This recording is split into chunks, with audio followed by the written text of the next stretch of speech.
Luego de una mañana llena de anécdotas, pasiones y experiencias positivas de nuestros maestros líderes en procesos de calidad educativa e investigación escolar, damos paso a nuestro invitado nacional, Julián de Zuviría, complementando nuestro propósito en el encuentro y de la Red de Investigación Escolar RIE. Julián es magíster honoris causa en Desarrollo Intelectual y Educación de la Universidad Católica de Ecuador e investigador pedagógico. Ha sido consultor del Ministerio de Educación y Cultura de Ecuador y del Ministerio de Educación Nacional de Colombia. Ha realizado seminarios de formación docente sobre competencias, talento, educación, paz y desarrollo del pensamiento en diversos países de Europa y América. Autor de 17 libros y más de 200 artículos pedagógicos, entre los cuales se encuentran los modelos pedagógicos, las competencias argumentativas y cómo diseñar un currículo por competencia. Además, es columnista de la revista Semana Educación, coautor del texto del Programa de Naciones Unidas para el Desarrollo titulado Los Objetivos de Desarrollo Sostenible para Colombia, 2016. Miembro fundador y director de Innovación Pedagógica del Instituto Alberto Merani de Bogotá. Julián de Zuviría presentará a continuación la conferencia El papel de la investigación en la transformación de la escuela. Luego, al finalizar, quienes tengan preguntas como en las otras dinámicas, pueden solicitarle a los auxiliares de auditorio de camiseta blanca el formato para escribirlas. Démosle con un aplauso la bienvenida a Julián de Zuviría. Muy buenas tardes. Muchísimas gracias por la invitación. Para mí es un honor estar hoy acá en una experiencia que me ha parecido tan original, tan pertinente. Creo que son un ejemplo de lo que se necesita en Colombia. Voy a empezar por insistir en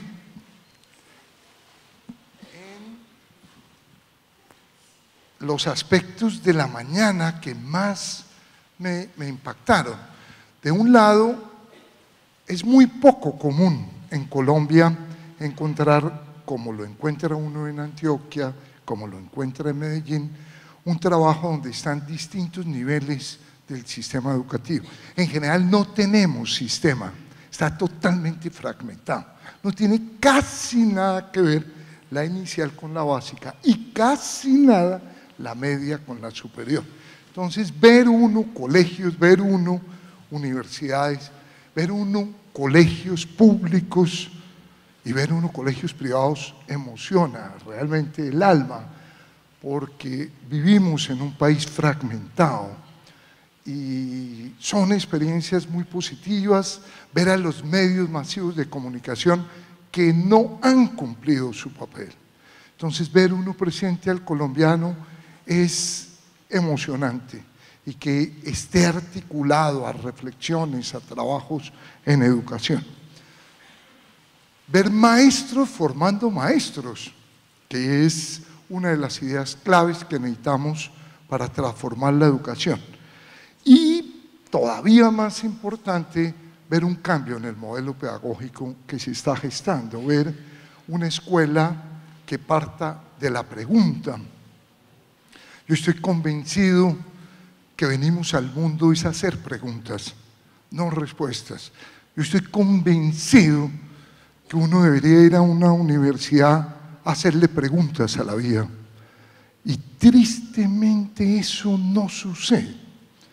¿Cuántos de ustedes, por ejemplo, en su tránsito a lo largo de la escuela, en el concepto amplio de escuela, tuvieron maestros que les dijeron: haga usted en este examen una pregunta? ¿Y cuántos de ustedes tuvieron maestros que le dijera: resuelva la pregunta de otro, no las preguntas propias? En ese sentido, sí creo que aquí uno percibe una transformación del modelo pedagógico. Solo el hecho de que no hayan empezado por mi conferencia, que es lo que suele pasar en todos los lados, sino que hayamos partido de la pregunta de ustedes, de la exposición de ustedes, de la investigación de ustedes, de la reflexión de ustedes, a mí me puso mucho más trabajo. Pero tiene que ser así. La escuela tiene que ser una escuela del diálogo, del diálogo. Nosotros inicialmente bautizamos a nuestra propuesta pedagogía conceptual, pero tengo que reconocer, es un error conceptual el nombre. No puede una propuesta pedagógica denominarse conceptual porque implica un sesgo, porque implica un sesgo racionalista, cognitivo, piagetano, kantiano. La educación tiene que ser mucho más integral. Por eso nosotros hoy hablaríamos de una pedagogía dialogante, y lo que hoy ustedes están mostrando es una estructura de seminario dialogante. Vean los seminarios, yo vivo dando charlas, vea, yo calculo, no sé, 1000, 2000, por ahí, tal vez más, no sé. Y en general creo que no sirven las charlas. Después de haber dado 1500, mi conclusión es que en general no sirven. No sirven porque reproducen los modelos tradicionales. Uno va a un congreso y cada uno echa su cuento fragmentado. No hay diálogo. Entonces, lo que ustedes están haciendo desde el punto de vista pedagógico, didáctico, me parece muy, muy pertinente. Voy a partir de una de las últimas reflexiones, y es que hemos mirado en exceso hacia afuera, y en eso tendríamos que ser más autocríticos. Yo vivo dando conferencias y casi sin excepción la interpretación del maestro es el problema está fuera de mí. Cuando yo voy a Perú me dicen es que el problema es el ministerio, y cuando yo voy a Argentina me dicen en cambio que el problema es el ministerio, y cuando voy a Colombia me dicen que el problema es el ministerio. Y es verdad parcial. Hay muchos elementos externos. Tenemos un sistema educativo, oigan el término, que agrava la inequidad. En Colombia no es verdad, no es que la educación sea un mecanismo de ascenso social. Yo he hecho esta investigación. ¿Qué pasa en tercero? Ya hay una brecha entre los estratos 3, 4, 5 y 6 y los estratos 1, 2, 3, particularmente dada por la ausencia de educación inicial. Pero cuando llegamos a quinto, la distancia es más alta. Cuando llegamos a noveno, la distancia es más alta. Cuando llegamos a 11, la distancia es más alta. ¿Qué implica eso? Que hemos construido un sistema que agrava las inequidades. Es decir, hemos construido dos sistemas. Cuando hablamos de calidad, el problema no es que los niños no sepan matemáticas, ¿no? O ciencias, ¿no? Eso es relativamente poco importante. La pregunta es ¿qué tipo de sociedad estamos construyendo? La pregunta es si estamos o no construyendo una sociedad democrática, participativa, plural. Entonces, voy a reivindicar la pregunta de Renson en el sentido de tenemos que mirar hacia adentro. ¿Cuál es la responsabilidad nuestra como directivos, como maestros? PISA, que no les gusta a los maestros, y están equivocados los maestros, son informaciones útiles, hay que leerlas de manera relativa. PISA encuentra que el 83% del resultado depende de lo que se haga en la institución educativa. Estamos ante un problema pedagógico profundamente complejo. Eso no niega que los padres, eso no niega que el Estado, eso no niega que el Ministerio de Educación tengan una responsabilidad enorme de distinto tipo, pero nosotros también, nosotros como docentes también participamos. De alguna manera hay que mirar hacia adentro. Yo creo mucho en Erich Fromm. Cuando yo recorro y doy seminarios me dicen, en Colombia no se puede innovar. Y yo tengo que decir, eso no es verdad. Eso no es verdad. El ser humano le tiene miedo a la libertad. Esa es la tesis de Erich Fromm. Y los maestros son miedosos ante la libertad. Yo he creado, quitado, aumentado, modificado cualquier asignatura. Abandoné 110 asignaturas. Desacaté al Ministerio de Educación cuando creamos el proyecto. No es verdad que en Colombia no se pueda innovar. Tenemos una de las legislaciones más amplias para innovar. La Ley General de Educación dice, adecúe el currículo. La Ley General de Educación dice, adecúe el currículo al PEI. La Ley General de Educación dice, adecúe el currículo al contexto. Y los maestros le tienen miedo a la innovación. La mesa número 1 supone que si se invirtiera en educación mejoraría la calidad. Todos los estudios mundiales no le dan la razón. La conclusión mundial es que no es verdad que el problema se resuelva con más inversión. Como no les gusta PISA, no traje PISA. Traje el estudio más importante, que es el de la UNESCO, que nos compara a Colombia con Ecuador, que nos compara a Colombia con Perú. Van 3 estudios latinoamericanos, el YESE, el CERCE y el TERCE. ¿Qué dicen esos estudios? Que no depende de la inversión, que depende de otras variables. Esto no lo puedo desarrollar, pero es un estudio donde aquí ordeno cuáles son los países que más invierten proporcionalmente del presupuesto y aquí ordeno los resultados. No depende de la inversión, depende del maestro, depende del... ¿Ustedes saben cuál es la variable más importante que encuentra la UNESCO asociada a la calidad? El clima del aula. ¿Qué tanto yo siento que puedo preguntar? Eso explica la diferencia con Cuba. No es la inversión. Cuba invierte menos que nosotros proporcionalmente, pero tienen 4 veces menos de conflictos en las aulas de las que tenemos nosotros. Tampoco incide la tecnología. No les va mejor a los países que tienen computador en los salones de clase. Si así fuera, la potencia mundial se llamaría Estados Unidos, que tiene el 86% de los jóvenes acceso a Internet, pero no saben leer.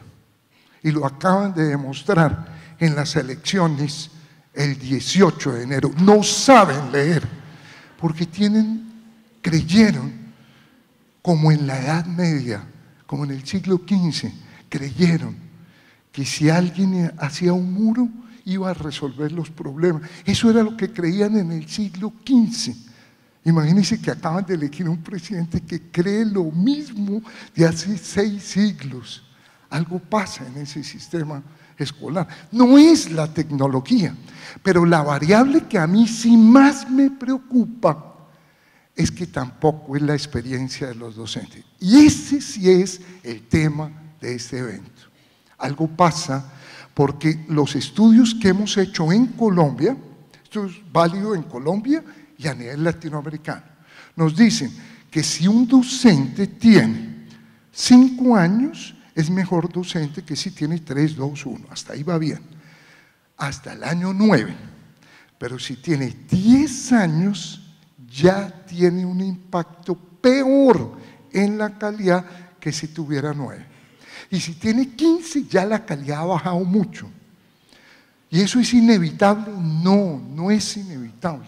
Cuando yo encontré ese estudio, cuando estuve en el diseño de ese estudio, le dije al ministro de esa época, que es de los poquitos con los que me han llamado a alguna idea, un ministro de los pocos también que sabe de educación, el ministro Jaime Niño Díez, yo le decía, esto implicaría que tendría que haber más rotación de los docentes. Porque si yo soy maestra de primero B, 25 años, salen perdiendo los niños. Sería necesario que un día yo llegue y me diga que paso de segundo a 11. No, entra en paro, la pobre maestra se paraliza, le da un síncope.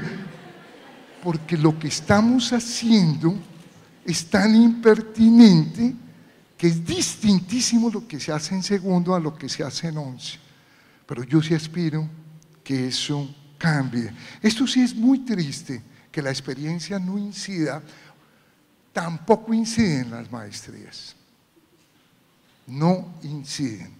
El estudio de la Fundación Compartir concluye que un docente tenga o no tenga maestría no implica que tenga un impacto más alto sobre los muchachos. Eso implica que está mal diseñado el escalafón. Implica. Y en América Latina, ¿qué hicieron? Abandonaron las maestrías como criterio de ascenso. No puede ser algo que sabemos que no incide. Ahora, ¿por qué no incide una maestría? Porque la universidad no tiene claro qué es lo que hay que hacer en la básica. Es por eso.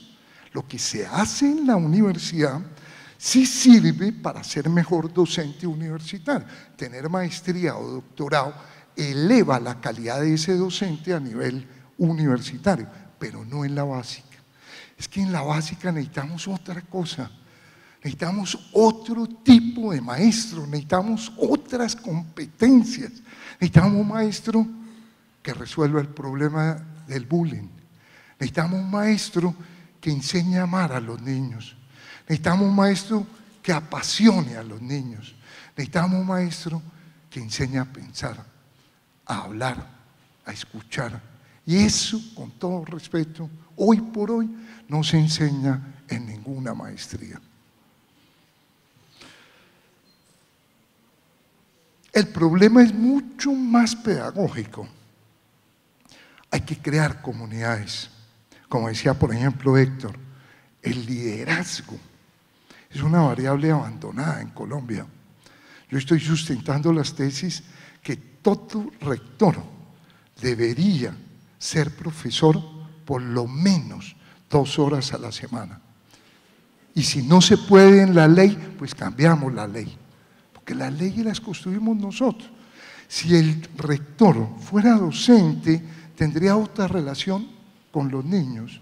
Los niños lo verían distinto, entendería más a los docentes. Necesitamos son múltiples ideas para transformar la escuela. Nos quitaron a los rectores. Si hay mañana reunión de profesores, el primero que sale es el rector.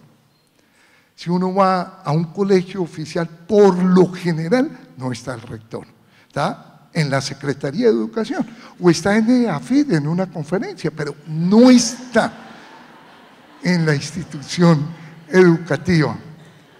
Necesitamos transformar los sistemas de formación. Lo que les voy a decir me da pena decirlo, lo digo con tristeza. Cuando se aplican pruebas al culminar la carrera profesional y se mira en las pruebas Saber Pro, que en contra de lo que creen los maestros son muy buenas pruebas. Yo sí soy un defensor acérrimo de lo que ha hecho el ICFES. El ICFES es la entidad más seria de América Latina en lo que tiene que ver con diseñar un sistema de evaluación. No evalúa la calidad, no, obvio, no, es mucho más complejo, pero evalúa muy bien una parte de la calidad, muy bien. En esas pruebas Saber Pro, ¿ustedes saben quién ocupa el último lugar en lectura crítica? Nosotros, los docentes. ¿Y saben quién ocupa el último lugar de todas las profesiones en razonamiento numérico? Nosotros. Pero lo más triste de todo, ¿saben quién ocupa el último lugar en competencias ciudadanas? Nosotros. Algo pasa con el sistema de formación. Esto toca repensarlo de manera totalmente estructural. Mientras no toquemos estas variables, uno puede hacer doble o triple jornada. Pueden ir los niños 24 horas, pero con el mismo currículo, con los mismos docentes, con los mismos procesos formativos, con la misma comunidad que no hemos construido. Colombia no va a ser el país más educado de América Latina en el año 2025 si seguimos como vamos. No estamos tocando las variables de la calidad. Chile, me decía la ministra, pero Chile hizo la jornada única. Yo decía, maestra, no lo ha estudiado.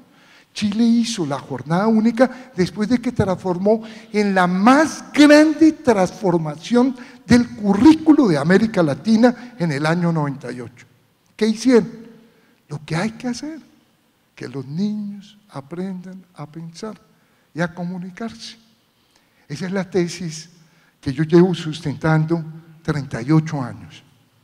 Tengo que ser muy mal maestro, porque en realidad no logro convencer al país de que la educación básica tiene que volver a lo básico, que nos perdimos profundamente en el camino.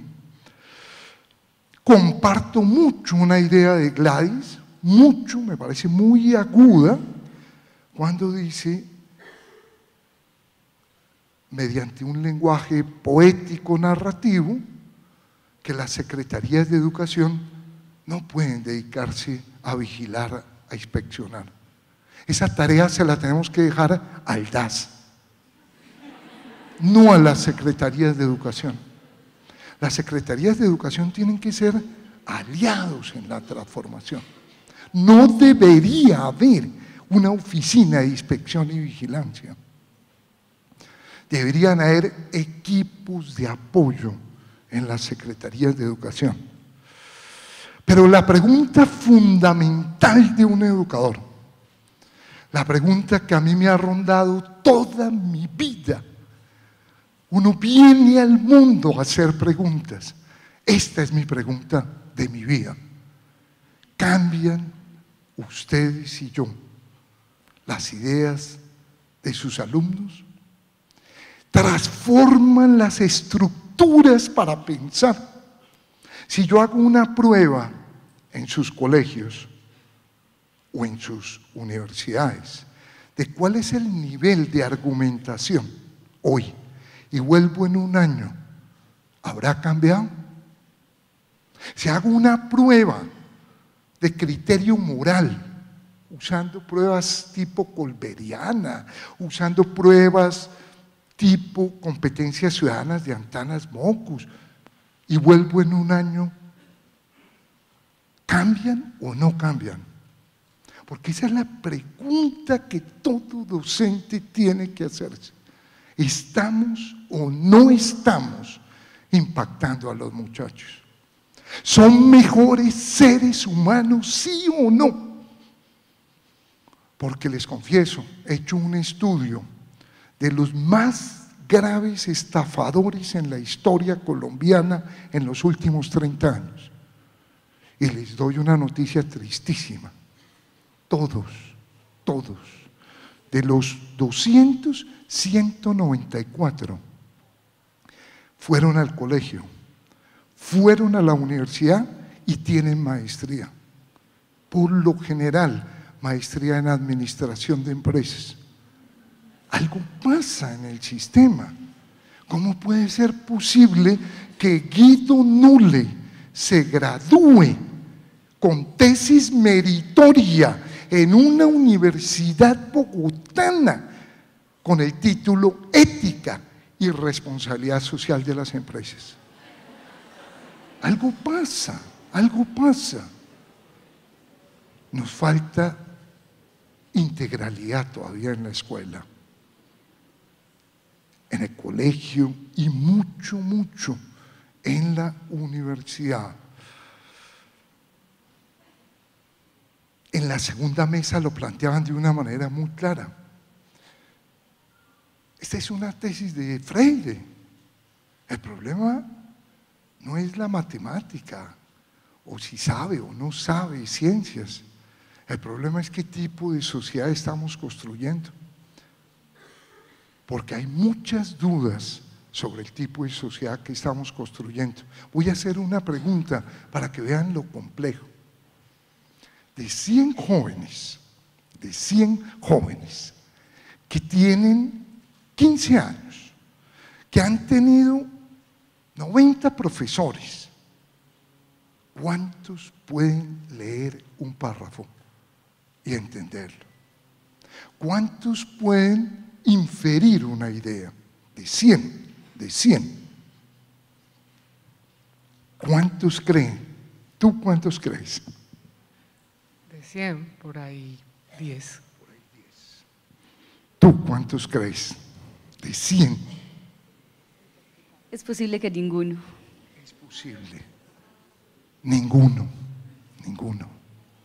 El problema es muchísimo más grave de lo que cree el país, pero muchísimo más grave. De 100, 0. Cero puede hacer una lectura crítica. A mí me tocó saltarme para poder llegar a esta tabla. De 100, 0.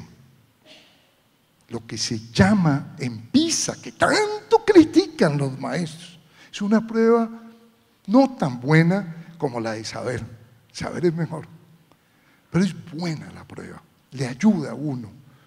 ¿Cuántos leen de manera crítica? ¿Cuántos encuentran incoherencias? ¿Cuántos ven que el autor se contradice? 0. Y llevan 80 maestros. Y llevan 10 años en el sistema escolar. Y llegan a primer semestre y le dicen, se me lee este libro para la próxima semana. Y el otro profe le pone otro libro. Y el otro le pone 2 artículos. De 100, 0,9. Es decir, de 1000, 9. Fracasamos. Algo pasó. No es un problema de los maestros. Es el sistema el que está concebido así. Es un sistema parado en un principio equivocado. Y es de que uno puede transmitir la información. No se puede. La mitad de los alumnos, oigan bien, la mitad, tienen un nivel de lectura de 6 años. Tienen retardo mental producido por el sistema escolar. Leen lo que se llama fragmentariamente, no pueden sacar las ideas. Así están en las clases.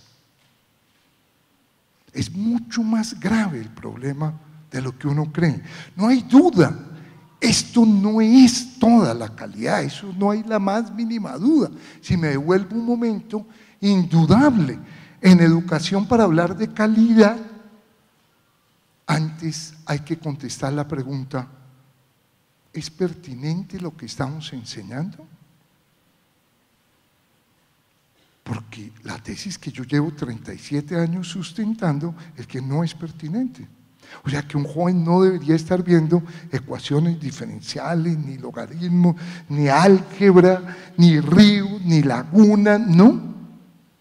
Debería estar aprendiendo a leer, muy bien, a escribir, muy bien, a leer los gestos de la persona. Es que el cerebro humano se hizo para algo mucho más importante de lo que hacemos en la escuela. Se hizo para soñar, para crear, para formular hipótesis, para hacer cadenas deductivas, para el arte, para el amor, no para retener información insustancial. Si el examen que ustedes le hacen a sus estudiantes se puede contestar en Google, es porque ese examen no es para pensar. Si ustedes no dejan sacar internet, calculadoras, los libros, es porque ese examen no es para pensar. A mí cuando me invitan a una conferencia, busco en internet, consulto a mis amigos, saco mis apuntes. Entonces lo que estamos haciendo, estamos totalmente confundidos. No es pertinente. Mientras no mejoremos la pertinencia, no podremos hablar de calidad. En eso se equivoca el ministerio y el sindicato de maestros. El ministerio presupone que la calidad es el resultado. No, eso está equivocado. El resultado es una pequeña parte de la calidad. Las pruebas son muy buenas para evaluar una parte de la calidad. ¿Qué evalúan las pruebas? Saber si los niños leen o no, y lo hace muy bien. Si los niños argumentan o no, y lo hace muy bien. Si los niños sacan deducciones o no, y lo hace muy bien. Y desde el 2014 evalúan si hay competencia ciudadana. Yo aplaudo al ICFES. Está haciendo la revolución más grande. Pero eso no es lo mismo que calidad. Ejemplo, si yo dijera, todos los niños tienen que saber el símbolo químico del cloruro de sodio, supongamos, y al cabo de un año yo hiciera una prueba y todos lo supieran, eso no quiere decir que esa educación es de calidad. ¿Por qué? Porque la pregunta es si eso es pertinente o no. Y hay más preguntas. El segundo criterio, como muy bien lo ubicaron, es el del contexto. ¿Es adecuado para ese contexto regional, social, ese trabajo o no es adecuado? Y hay más. ¿Son resultados similares entre los alumnos o hay mucha disparidad? ¿Ustedes saben cuál es el país más desigual del mundo en las pruebas PISA en el año 2012 en matemáticas? ¿En género? Colombia. Y eso ni siquiera sale, ni siquiera lo sabemos. Es un problema de inequidad dificilísimo de explicar. No sabemos, no se ha investigado. Necesitamos que no haya inequidad social en los resultados, de género en los resultados, de grupo en los resultados. Todo eso nos lo dice el ICFES. Todo eso nos ayudan esos procesos de saber 3, 5, 9, 11. Integralidad. ¿Estamos trabajando el corazón de los niños? ¿Estamos formando mejores seres humanos? Yo aspiro que dentro de poco, cuando haya un partido de fútbol de jóvenes que están en un colegio, si el árbitro pita un penalti y no lo hubo, el niño se levante y diga, se equivocó. Yo aspiro a eso. Y si no, hemos fallado. Porque el único objetivo de la educación es formar un mejor ser humano. Ese es el papel. En ese sentido, es muy grave el poco énfasis que le hemos dado al corazón, al afecto, al amor, a la convivencia. Este es un país que se está muriendo de intolerancia. No respetamos ningún tipo de diferencia en este país. Y lo asusamos y promovemos, y hay grupos que promueven de manera deliberada la intolerancia. A Piaget le preguntaban, ¿es posible una educación para la paz? Y él decía, la única posible es una educación que nos enseñe a valorar las diferencias. Y en Colombia tenemos dichos tan tristes como que no hay que dar papaya. Y yo les digo exactamente lo contrario, hay que dar papaya. Uno le tiene que dar papaya a la novia, a la mamá, a los hijos, a los amigos y ojalá a la ciudad. No dar papaya quiere decir no creer en el otro. Quiere decir que como yo creo que el otro es malo, él se va a aprovechar de mí. ¿Y saben qué? Si no damos papaya, no tenemos futuro como sociedad. No es viable el país. Lo único que nos va a unir Es un ciclista que tristemente llamamos por el lenguaje de las mafias como el capo, y nos referimos a Nairo como el capo. No nos hemos dado cuenta, pero la guerra se metió a la estructura ética de la sociedad. Tenemos una estructura de mafia. Por eso cuando el niño llega a la casa y le dice, papi, me robaron, el papá le contesta, fue que tú diste, papaya. Ahora fuera que lo roban, la culpa es de él, no del ladrón. Tenemos dichos en Colombia, cuando hay un muerto, que alguien pasa al lado y dice, por algo será. Ese que dice ese dicho convalida al asesino. Es una cultura que nos ha marcado la guerra. En educación decimos concentración escolar, lenguaje de guerra, bandas de guerra, lenguaje de guerra, mortalidad académica, nombres de la guerra. Entonces hay un problema cultural, muy complejo, muy complejo. Nos demoraremos décadas en cambiar esta cultura. Y mientras la educación no sea más integral, nos vamos a demorar mucho más. Y los resultados son uno de los componentes de la calidad. ¿Resuelve el problema, por ejemplo, una cátedra de investigación? No. Eso le ha hecho enorme daño al país. Hay problema que las niñas están embarazadas muy jóvenes, cátedra de sexualidad. Hay problema en el transporte, cátedra de movilidad. 200 años de Simón Bolívar, cátedra de Simón Bolívar. Bueno, firmamos la paz, cátedra de la paz. Digamos, esa concepción de cátedra hace que hoy los niños tengan 15 asignaturas. Los niños tendrían que tener 3 asignaturas: pensar, convivir y comunicarse. Todo lo demás es menos importante. Por algo es educación básica. Entonces, ¿cuál es el problema de crear una cátedra de investigación o de metodología de la investigación? Que si uno no tiene preguntas, no puede investigar. Que antes de investigar uno tiene que consolidar el interés. Que la investigación implica un mayor nivel de autonomía del individuo. Que investigar implica, como diría por ejemplo Piaget, pensamiento hipotético. ¿Qué pasaría si implica, como diría Piaget, control de variables, ceteris paribus? Bueno, es más complejo. Claro, uno puede investigar, y si uno quiere investigar desde edades iniciales, tiene que generar asombro, tiene que cultivar el interés. Pero para eso no sirve esta escuela, ni estos currículos, ni este modelo pedagógico, ni la transmisión de la información. Tiene que desarrollar todavía más complejo competencias investigativas. Vean, la escuela hay que cambiarla. El argumento que les di hace un momento es contundente. Si los niños no aprenden a leer, pues hay que cambiarlo.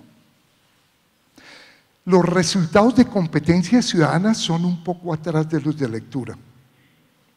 Los de matemáticas son muchísimo más bajos, solo les di el de lectura. Pero lo otro es que el mundo cambió, el mundo se hizo mucho más flexible, mucho más variable. Pero lo más impresionante es que el ser humano sacó la información del cerebro humano.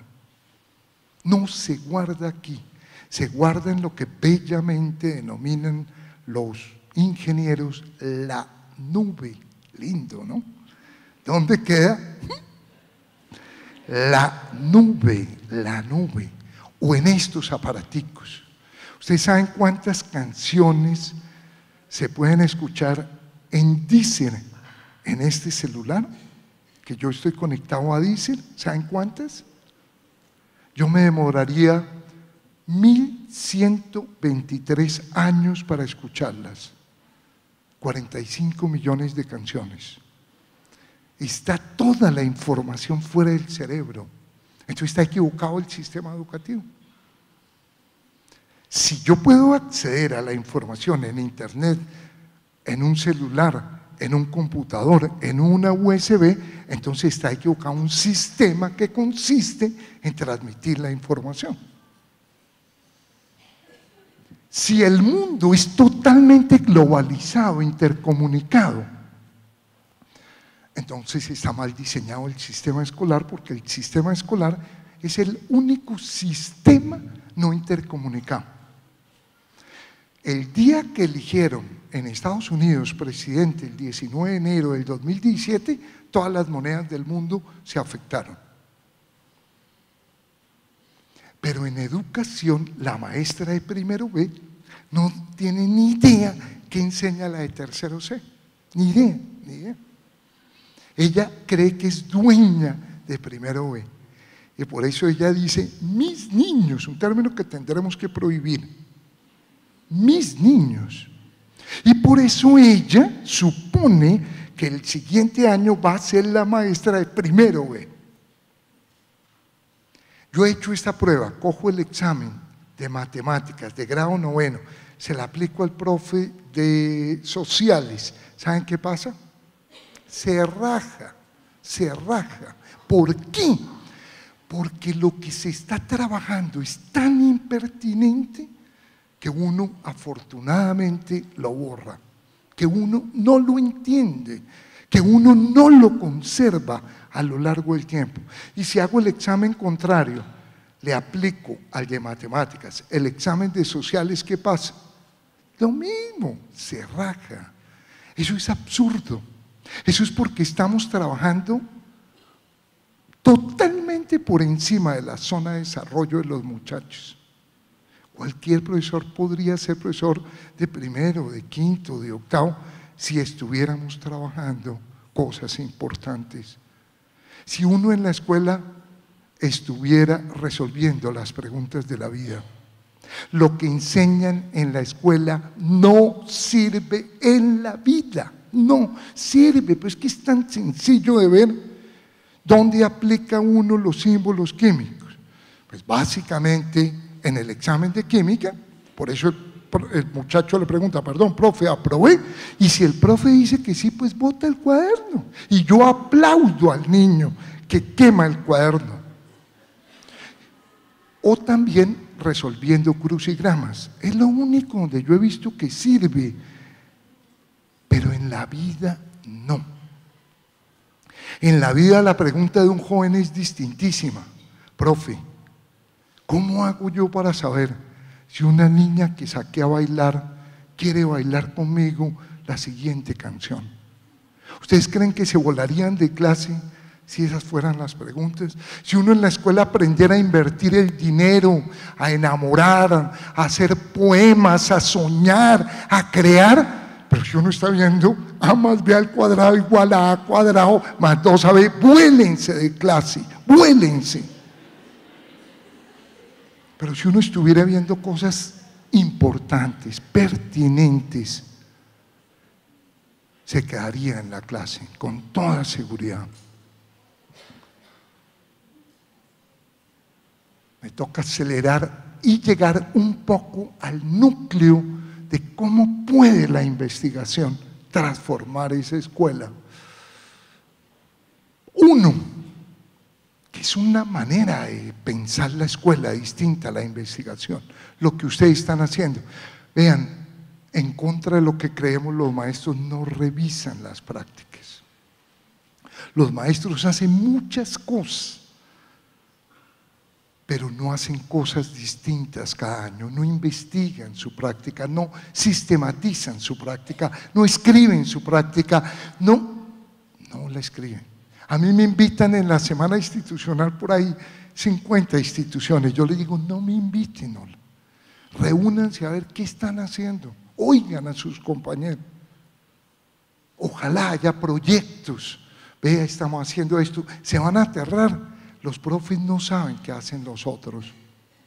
Es una escuela esquizofrénica. Lo que se enseña en la escuela no sirve en la vida y lo que la vida nos pide no nos lo enseñan en la escuela. Necesitamos que la práctica del docente se revise. se reflexione. Si un docente tiene 30 años, pero en los 30 años enseña lo mismo, no son 30 años de experiencia, es un año de experiencia, repetido 30 veces. Necesitamos que el profe generalice, me equivoqué, avancé, este año encontré un nuevo texto, nuevas preguntas, nuevas metodologías. Bueno, necesitamos pasar de la práctica a la praxis y eso solo se logra revisando, investigando. Nosotros hemos montado un sistema donde para graduarse tienen que hacer una tesis de grado. A mí personalmente me parece que es un nivel más alto que el que se logra en la universidad, porque es un trabajo totalmente en equipo, porque están todo el tiempo dedicados a eso. Duran un año contestando preguntas, si sirve ir al colegio o no, cuáles son los tipos de noviazgo que hoy hay, pues las preguntas que tengan los jóvenes. Pero eso se hace dentro de una cultura investigativa. Eso se hace previamente con materias cultivando las preguntas. Eso se hace previamente con materias desarrollando la argumentación.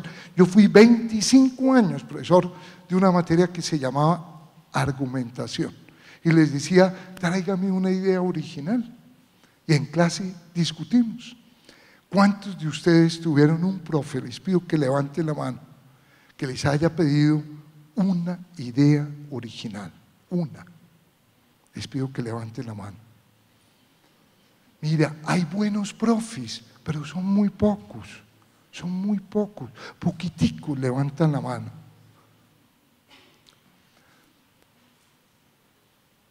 Si no hay un trabajo en equipo dentro de la cultura, no brotan las preguntas. Si no es una escuela centrada en la reflexión, no brotan las preguntas. Pero a mí me dicen los muchachos, ¿qué hago? Que tengo 15 preguntas para investigar. Porque eso es lo que han venido haciendo todo el tiempo en su escuela. Es, como decía Natalia, un proceso y debe serlo totalmente colaborativo. En las universidades fallan en eso. El trabajo de la tesis es de él y del director. Eso no tiene sentido. Lo que nosotros hacemos es cada mes nos reunimos 8 horas a revisar cómo van todos los proyectos. Eso es lo que desarrolla, eso es una evaluación formativa, eso es retroalimentación, eso es, no me da el tiempo para mostrar, estas son algunas preguntas. Por ejemplo, por tiempo, solo una. ¿Es posible en Colombia el bilingüismo? No. No, esa es la tesis que nosotros hemos sustentado. Mientras 9 de cada 10, mientras 0,9 de cada 100 o 9 de cada 1000 lean en el primer idioma, ni para qué pensamos en el segundo. Antes del segundo, por favor, que aprendan a oír en el primero, a hablar. Que se pare aquí un muchacho y hable, ya. Esa es la escuela. ¿Puede una maestra pasar del grado 1 al 5 para enseñarle a otro a hablar? Sin ninguna duda. El día que volvamos a la educación básica. Entonces, ¿qué hicieron? Cogieron todos los resultados de todas las pruebas, toda la base del ICFES, un grupo de 3 muchachos, y contestaron y encontraron que a los que les va mal el inglés es porque les va mal en español. Es decir, que está correlacionado el nivel de lectura en el segundo idioma con el nivel de lectura en el primero, o preguntas, bueno, la manera como piensa el profesor incide la manera como califica. Si yo tengo el mismo estilo de pensamiento del profesor, saco más alta nota. Eso es lo que dicen los estudios mundiales, que a los que les va bien es porque se parecen a sus profes. ¿Te viste? Bueno, entonces estudiaron cosas como es. Ya me están diciendo que el tiempo se me va acabando. Uno, ¿para qué sirve investigar? Para ver si vamos por buen camino, para ver si estamos impactando lo que creemos. Les voy a poner un ejemplo. Nosotros, Una vez llegó mi hermano con una idea muy creativa, los mentefactos. Pero vean lo que encontramos, que si solo usábamos mentefactos, el impacto sobre la creatividad era negativo. Vean lo que encontramos. Buscando algo uno puede conseguir lo contrario. Y que era necesario flexibilizar el organizador mental para que a veces usara mentefacto, a veces mapa conceptual, a veces diagrama V, y que eso era mejor para la creatividad. Entonces la investigación le permite a uno. Ejemplo número 2. Yo dediqué buena parte de mi vida a detectar los niños con talento. Así es conocido el Merani. ¿Y saben qué?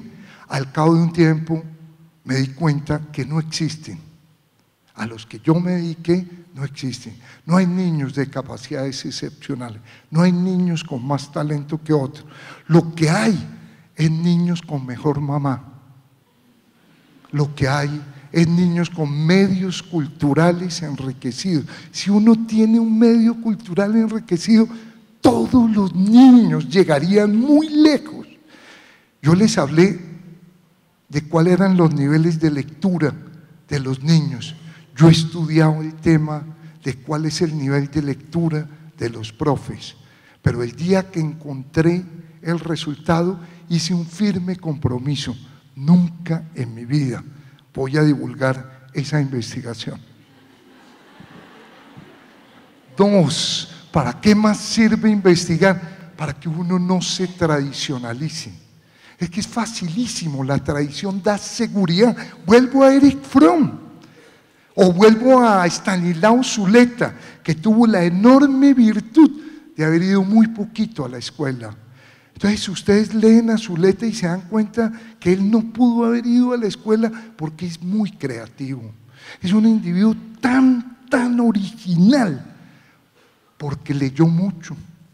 La manera de volverse creativo es traer a la clase a Newton, a Galileo, a Copérnico. Y la única manera que conocemos hasta ahora para hablar con los muertos no es la tabla Ouija, es la lectura, Eso es lo que hace a un individuo como Zuleta tan creativo. Uno se tradicionaliza si no investiga. Yo me reuní con los innovadores de América Latina en la década del 90. Fuimos 193 innovaciones las que nos reunimos en esos 10 años. De los 193, ¿saben cuántos nos preguntaban a nosotros? ¿Usted tiene un programa de investigación?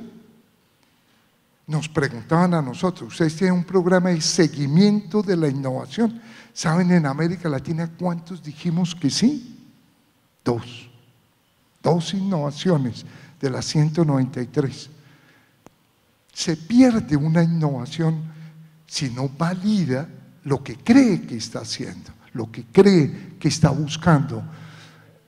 Aislada la innovación marcha hacia el deterioro, monitoreada se renueva, se potencia. Por eso creo que lo que están haciendo acá, entre instituciones privadas y públicas, con presencia en la empresa, con presencia en los medios de comunicación, es un cambio al sistema educativo. Es un cambio profundo y es la única manera de cambiar el sistema, que es de abajo hacia arriba, que es cuando los innovadores comienzan a transformar, a generar opciones distintas. En Colombia sí se puede. Yo termino con mi último artículo que publiqué antier, que dice, un texto que dice así, les voy a leer. Mientras el país se mantenga indiferente frente a la suerte de quienes tienen la inmensa responsabilidad de educar a nuestros niños, nunca saldremos adelante. La gran mayoría de maestros en Colombia tiene que acudir al rebusque para complementar sus ingresos. Sería bueno que los medios se concentraran en investigar y denunciar la verdadera y muy lamentable situación de la gran mayoría de los maestros. Para no ir más lejos, con 26 años de trabajo para llegar al tope del escalafón, grado 14, y después de sacar todos los títulos que se necesitan, un maestro acaba ganando menos que una secretaria recién ingresada a Ecopetrol. Eso no solo es injusto, sino torpe, y demuestra cómo todos tenemos de equivocadas las prioridades en este país. Esa frase es del periodista más famoso. Esa frase es del actual presidente de la República, Juan Manuel Santos. En el año 2000, en marzo, pronunció: yo estoy de acuerdo, no como presidente en este caso, sino como periodista. Creo honestamente que el país tiene equivocadas sus prioridades. Cuando le preguntaban a la primer ministro de Finlandia cómo ellos hicieron para pasar de ser un país que exportaba madera a ser de los más importantes exportadores de tecnología, ella dio esta respuesta: hay 3 argumentos. El primero, educación. El segundo, educación. Y el tercero, educación. Esa es la única opción, pero una educación de mucho más alta calidad. Una educación que nos enseña a pensar, a amar y a convivir. Muchas gracias, muy amable.